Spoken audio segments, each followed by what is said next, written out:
Boys and girls, it's so wonderful to be back with you this morning, and I am so pleased that we are able to listen to a mission story every week. And as you know, we have been talking about Abner, and let's see what unfolds today with Abner. We'll get started here and hope that you can just listen and just relax and listen through the story this morning.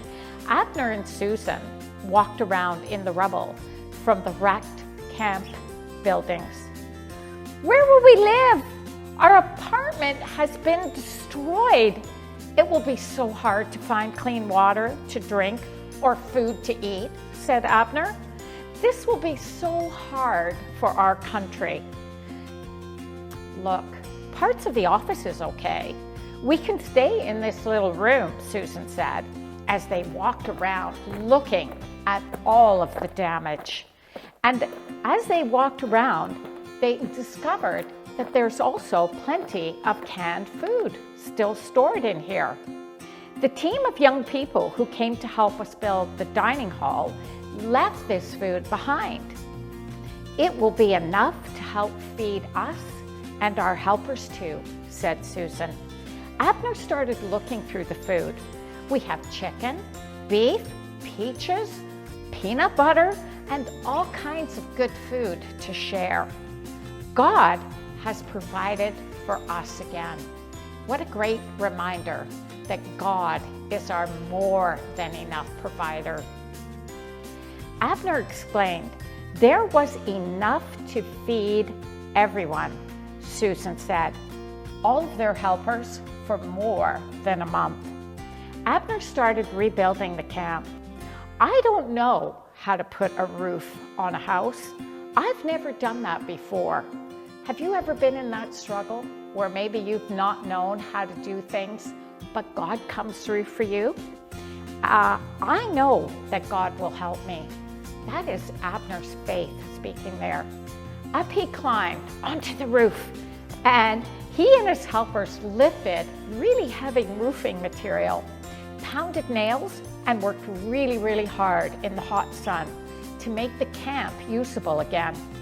God answered his prayers, helping Abner figure out how to do many things that he had never done before.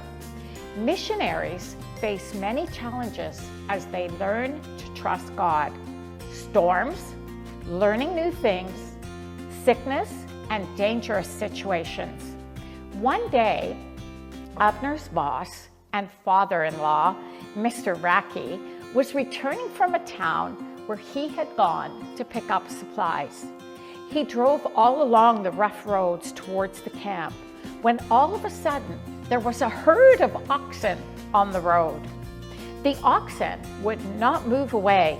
Instead, they moved closer and closer until his little van was surrounded, and the big bulls began to hit the van with their very large heads. One even tore the mirror off with his horns.